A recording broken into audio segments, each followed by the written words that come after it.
Boa noite, amigos. Estamos retomando as reflexões já no ano de 2021 em torno do livro Boa Nova.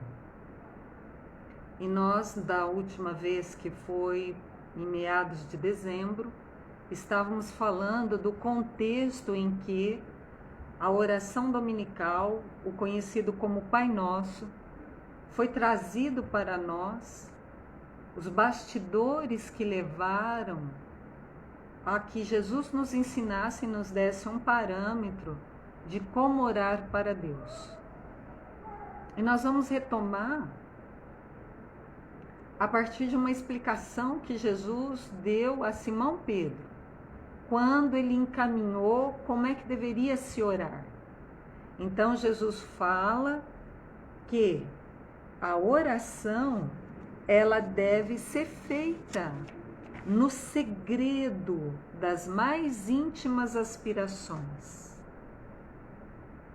Deve ser trazido ao contexto das esperanças mais profundas, das dúvidas e amargores, dos desejos mais íntimos, trazendo então à luz aquilo que tivermos mais intimidade, aquilo que mais nos toca, nos dando a indicação que a oração tem que ser de coração, não necessariamente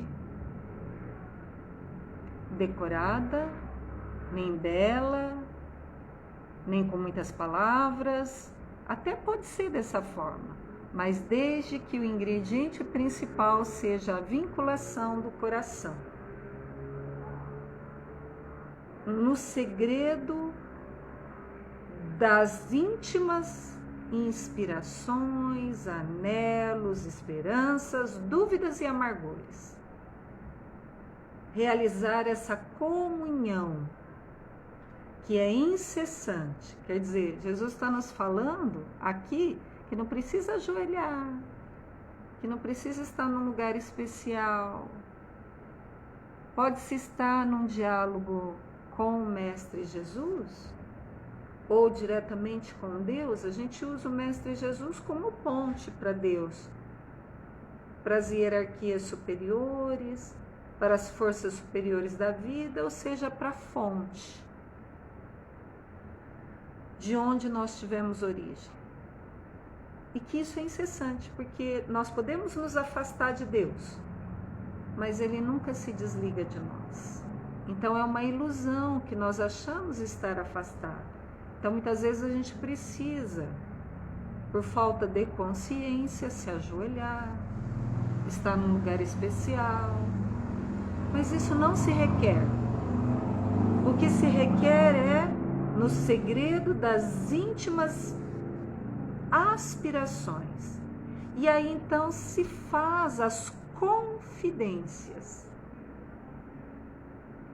Confidências, falando-se da intimidade, de coração para coração, de um coração nosso, de seres que estão ainda hesitantes, mas que têm a vontade sincera de acertar, de colocar em prática o que já conhecemos do Evangelho de Jesus, que será no segredo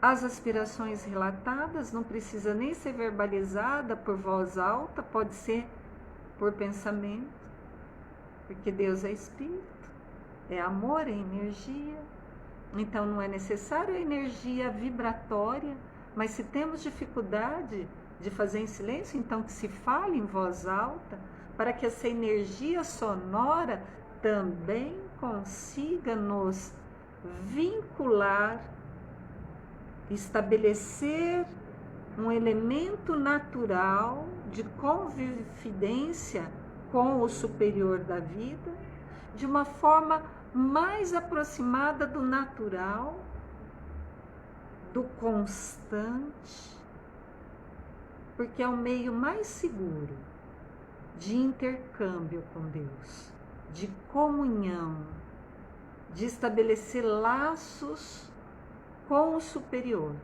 É a ferramenta mais eficaz. E, como consequência disso, esclarece Jesus a Simão Pedro, nos concederá a resposta, nos concederá de sua luz, porque pede e obterás. É da lei. Até que não se torna um elemento natural como uma respiração, nós vamos exercitando esses movimentos. E que não seja apenas um intercâmbio nas horas difíceis da vida. Que também nos aproveitemos, por exemplo, desse momento que estamos vivendo. Hoje, 4 de janeiro de 2021. Como um novo grande ciclo que se inicia, que realizemos as nossas íntimas inspirações num colóquio de pensamento com sincero fervor, colocando aí nossas dúvidas, nossos amargores, nossos desejos e nossas esperanças, num movimento de comunhão sincero com Deus. Passado alguns dias após esse diálogo de Jesus com Simão Pedro, ele retorna e diz assim ao mestre: Senhor, tenho procurado por todos os modos manter inalterável a minha comunhão com Deus, mas não tenho alcançado o objetivo de minhas súplicas. E o que tens pedido a Deus? Interrogou o mestre sem se perturbar. Porque Simão Pedro relatou que apesar de ter um movimento de comunhão com Deus através da oração, ele não estava alcançando o objetivo de suas súplicas. Então Jesus pergunta: Simão, o que estás pedindo a Deus? Então Simão responde: tenho implorado a bondade que aplane os meus caminhos com a solução de certos problemas materiais. Olha só, Simão Pedro tem pedido para que problemas materiais sejam aplainados. O que acham, meus irmãos? Amigos de ideais em reflexões superiores da vida, do que é real, do que é verdadeiro. Será que a comunhão que Simão estava fazendo com o Pai Celestial é legítimo, é verdadeiro, é justo, é harmonioso? Porque ele estava pedindo solução para problemas materiais.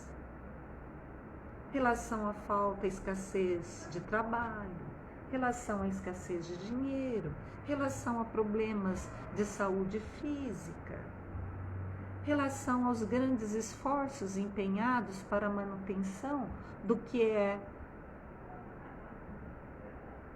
não só necessário para a vida material, mas também o supérfluo, porque se vê, conforme vimos lá atrás, que ele faz comparações entre os trabalhos que ele tem que levar a efeito, enquanto outros conhecidos dele têm muito menos trabalho, menos esforços para seu sustento. Então é baseado nesses aspectos que nós vamos ver Simão estabelecendo um intercâmbio incessante com Deus. E aí o Espírito Humberto de Campos, pela psicografia do Chico, nos traz o que passou no íntimo de um Cristo que estava encarnado para nos ensinar como transitar nessa vida material, para que venhamos a aprender as verdades imortais.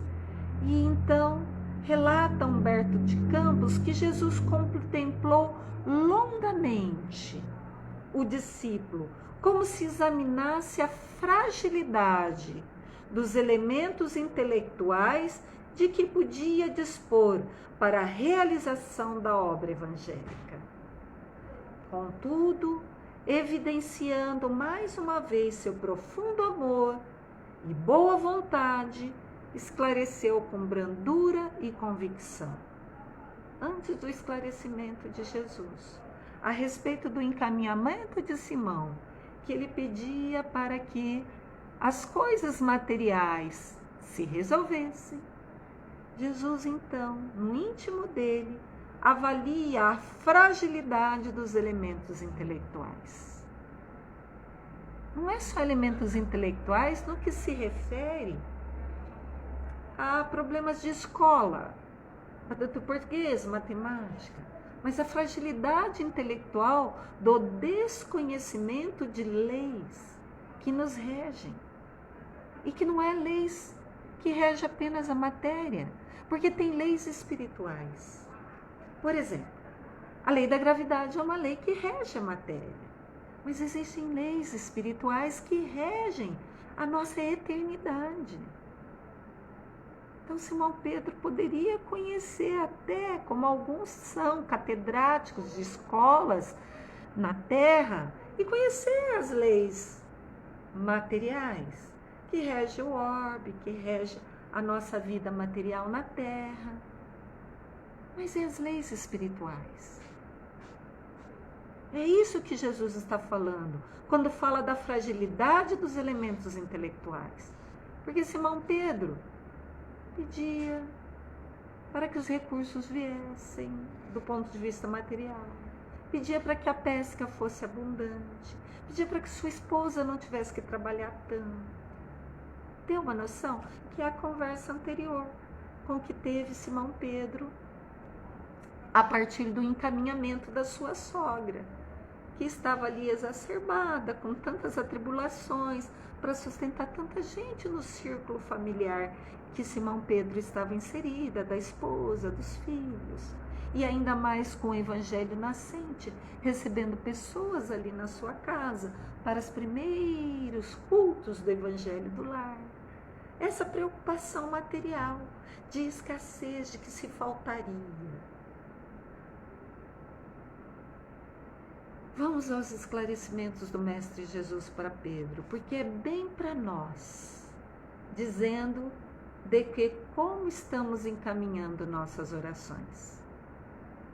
Pedro, enquanto orares pedindo ao Pai a satisfação de teus desejos e caprichos, é possível que te retirares da prece inquieto e desalentado. Vou dar um exemplo assim, suponhamos que uma jovem aqui na Terra fizesse a seguinte oração: Pai, me traga o fulano, porque eu amo ele e quero casar com ele. O Pai Celestial não vai tirar de um filho para dar para outro filho. Não, isso não existe. Porque as leis superiores da vida, as leis espirituais, falam que a cada um segundo suas obras, a partir do livre-arbítrio, a partir da escolha. Então não vai haver imposições no livre-arbítrio, nem que seja para o bem do Pai Celestial. Porque Deus não usa de violência para com suas criaturas. Deus usa o tempo. Então, esses encaminhamentos de pedidos de orações, que é puramente do ponto de vista material, ou seja, para dar uma ideia do que está morto ou que vai morrer algum dia, que não tem continuidade na eternidade, então é passageiro. E quando nos atermos a esses pedidos, puramente da vida humana material, de tudo que dá notícia para a manutenção do corpo físico, dos desejos materiais de alimentação do corpo físico,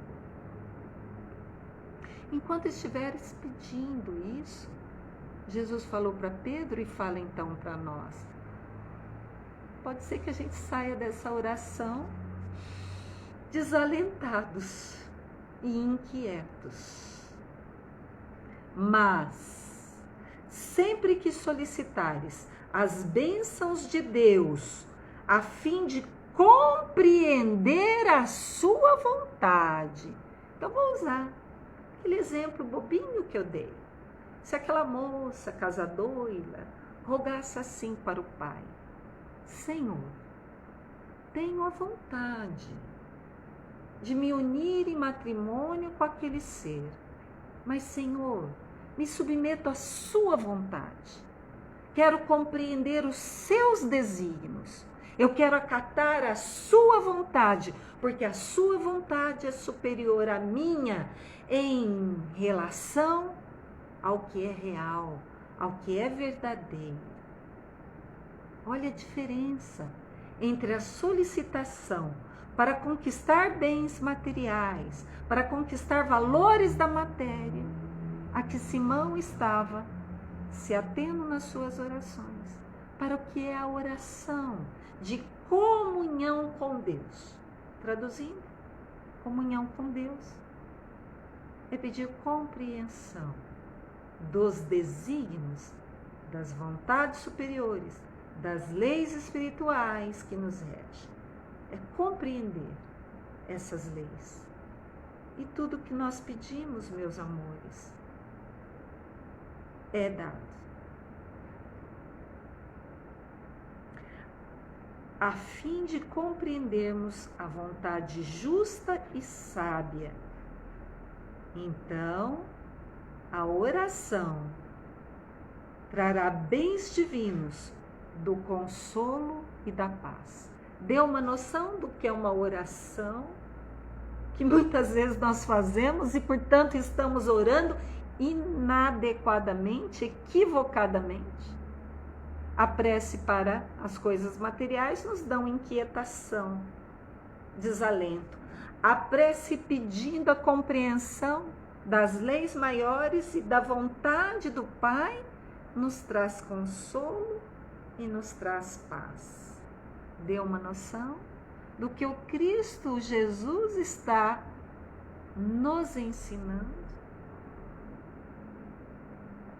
O apóstolo Pedro guardou o silêncio, demonstrando afinal compreender. Ele então compreendeu que ele estava orando de forma equivocada. Não mais pediria para coisas que vão passar, que são instrumentos de aprendizagem, mas pediria a compreensão de tudo aquilo que acontecia na sua vida, para que ele entendesse a vontade do Pai e, portanto, para que acatasse. Eis o pulo do gato em relação ao que é oração. Façamos uma reflexão.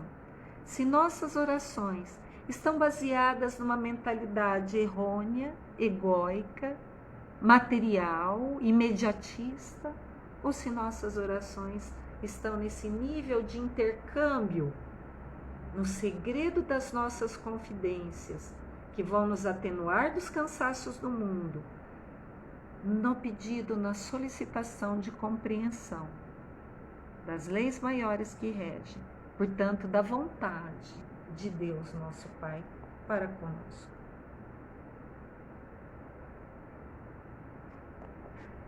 No entanto, um dos filhos de Alfeu, que pode ser Levi, Tiago ou Tadeu, e mais para frente nós vamos ver que é Levi, que depois se torna o evangelista Mateus, e ele então vai transcrever o resultado desse pedido que foi solicitado para Jesus.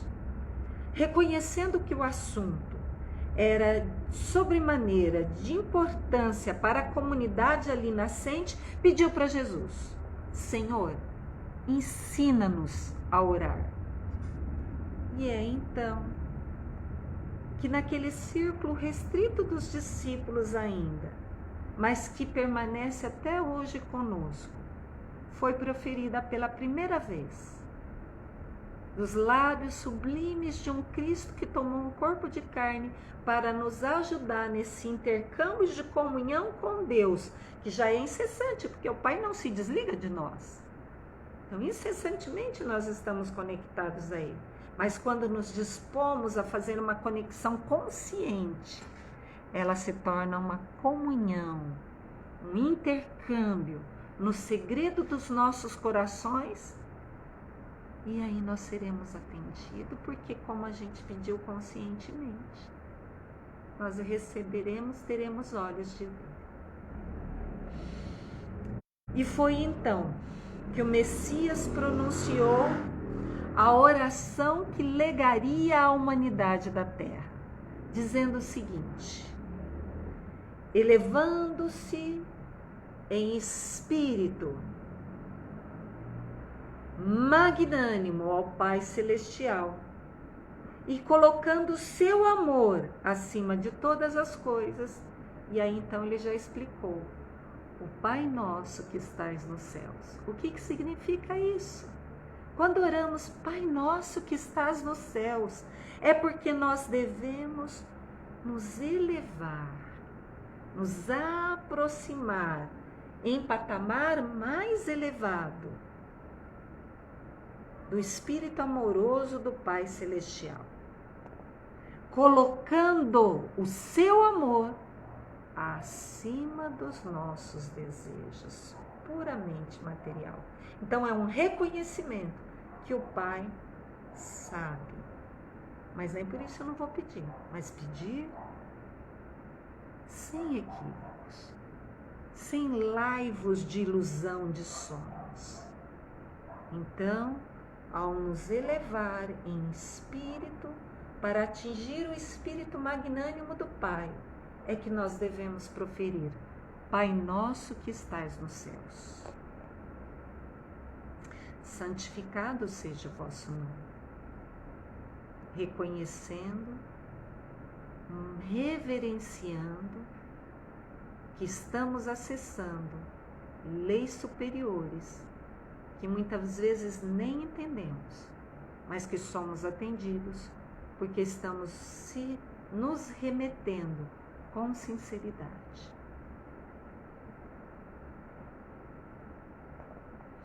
E a segunda frase do Pai Nosso: ponderamos que a redenção da criatura não vai se efetuar sem a misericórdia do Criador. Por isso, então, considerando a nossa imensa bagagem de equívocos, tal qual Pedro falou, que estava pedindo para que as coisas materiais melhorassem. Então, considerando essa imensa bagagem nossa de equívocos ainda, nós devemos então proferir a segunda frase do Pai Nosso: venha a nós o teu reino, porque o seu reino é o real, é o não ilusório, é o que é eterno. Então é um reconhecimento de que o reino que nós muitas vezes buscamos é um reino irreal, de ilusões, de sonhos, de equívoco. Por isso que quando falamos, venha a nós o teu reino, quer dizer, reconhecemos que o que eu estou desejando muitas vezes não está sintonizado com o que é real. Por isso nós solicitamos que o seu Pai reino, que o nosso pensamento, que o nosso sentimento esteja aliado às vontades superiores, não à nossa vontade. E dando a entender então que essa vontade justa, que deve se cumprir em todas as circunstâncias, é que nós devemos então proferir a terceira frase do Pai Nosso: seja feita a tua vontade, assim na terra como já é feito nos céus, como já nos planos fora da terra já é estabelecido conforme Deus determina. Porque acima da terra, fora da terra, por exemplo, no mundo espiritual, quando a gente perde esse corpo de carne na outra dimensão, já é a lei de Deus sendo aplicada. Aqui na terra, como a gente tem o livre-arbítrio, a gente faz essas lambanças, esses equívocos, buscando apenas eu, o meu, ou no máximo para a nossa família. e esquece-se de uma lei universal e real. Somos todos filhos de Deus. Aliás, somos um único filho, porque Deus não olha filhos diferentes, Yara, José, Joaquim, Manuel, Maria, não. Para Deus é um filho só, porque todos são iguais e todos estão conectados entre si e com Ele. Então é equívoco a gente pedir só para nós ou só para o nosso máximo círculo familiar. E ainda pedir coisas materiais, porque é uma lei material a lei da congregação familiar, de sociedade, que desenvolve os verdadeiros laços familiares, que são os laços espirituais. E aí esses laços espirituais estão presentes não só nos meios da nossa família, mas para toda a filiação de Deus.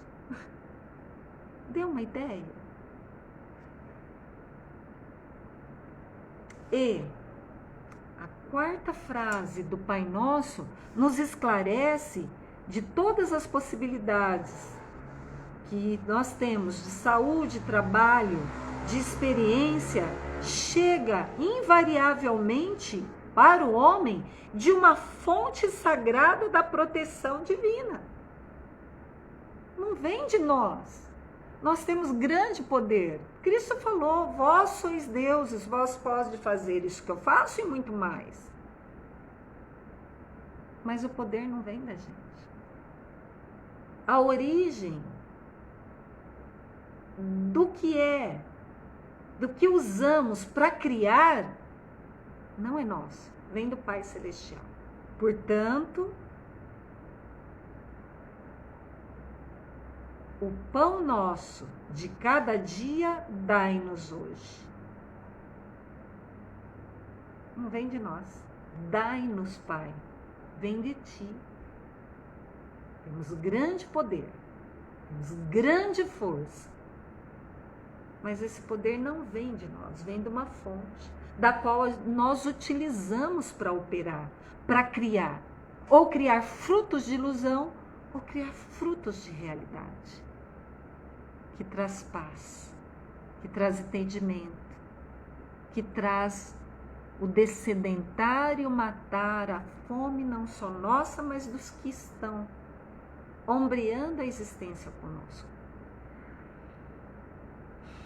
E mostrando na quinta frase do Pai Nosso que as criaturas estão sempre sob uma ação de uma lei de compensação que precisa ser conhecida e utilizada para nos desvencilhar de algemas do passado obscuro que já operamos em inconsciência e que agora deve ser na base da exemplificação do amor,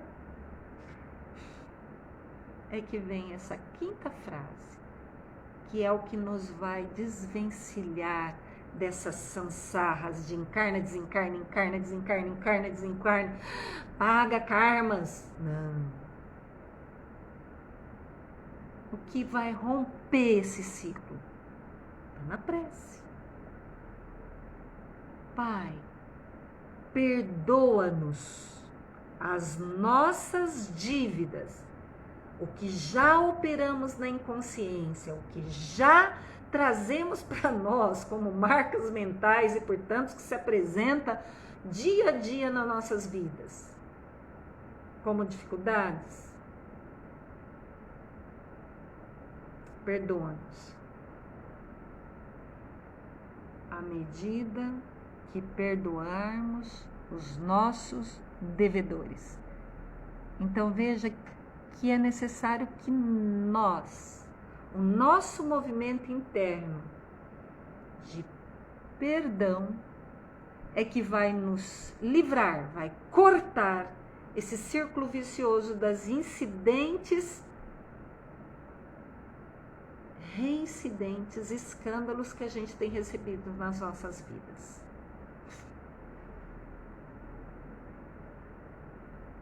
O conceito aqui de libertação é perdão.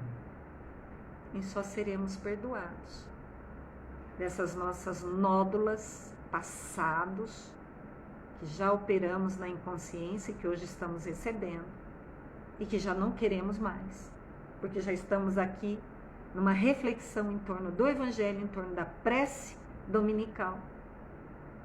E só vamos conseguir isso com uma única senha: perdão. Ao perdoarmos os nossos irmãos de caminhada evolutiva, pedindo através da nossa prece um entendimento de tudo isso, para que venhamos a fazer diferente do que estamos acostumados a fazer, é que nos libertaremos e seremos perdoados das nossas próprias faltas, que não são poucas. Quem está operando na Terra é porque tem muita coisa a ser perdoada. E para obter o perdão, porque é uma lei de compensação que rege, ou lei de ação e reação, é o fazer isso para aquele que está na minha existência reencarnatória, sendo trazido naturalmente pela vida, nem precisa procurar. Está debaixo do mesmo teto, ou no ambiente de trabalho, ou dentro da instituição religiosa, ou ali na comunidade, ou até a gente esbarra na rua, ou numa fila. Há num exercício constante de perdão. E conhecendo, porém, a fragilidade humana que todos nós temos, porque se estamos na Terra, porque nós temos, então vem proferida a próxima frase do Pai Nosso. Como estabelecer um princípio de todos aqueles que estiver consciente de uma luta contra o mal, só que não é contra o mal externo, é contra o mal interno que cada um de nós traz e que, portanto, por sintonia vai trazer o externo também. Terminou a oração com uma infinita simplicidade, rogando e nos ensinando a rogar ao Pai Celestial que não nos deixe cair em tentação. Livra-nos de todo mal, porque teus são o reino, o poder e a glória para sempre. E que assim se faça. Ou seja, amém. Ou seja, não nos deixe cair em tentação. Livra-nos do mal, do nosso mal interno. Ajuda-nos, Pai Celestial, para que possamos compreender os seus desígnios e não estabelecer a minha vontade, mas sim a compreensão das vontades superiores da vida, para que eu então deixe de ser rebelde e passe a compreender e a acatar a sua vontade e não a minha. Levi, que é o filho de Alfeu, depois o evangelista Mateus, o mais intelectual dos discípulos, tomou nota das sagradas palavras para que a prece do Senhor fosse guardada em seus corações humildes e simples. Então não era para ser guardada em escritos mortos, é para ser vivenciada, uma comunhão constante, ininterrupta, incessante com Deus. A rogativa de Jesus continha uma síntese de todo o programa de esforço e construção do cristianismo, que começa nos nossos corações e em cada coração estabelecido se estabelecerá na coletividade, portanto, na Terra toda. Desde aquele dia memorável, a oração singela de Jesus se espalhou como um perfume dos céus, do que é lídimo, do que é verdadeiro, pelo mundo inteiro. Amigos, que a oração dominical seja para nós inspiração não decoração, do que devemos pedir, agradecer e glorificar, que são os 3 movimentos que devemos ter numa prece. Pedir não material, mas a compreensão. Agradecer o tanto de misericórdia que nós temos recebido, mesmo sem termos muitas vezes merecimento. E glorificar essa belezura que é as construções reais de Deus nosso Pai. Abraços de luz e que tenhamos um ano de muita adesão aos desígnios do alto, compreendendo essas leis superiores que regem nossas vidas. Abraços fraternos. Até quarta-feira.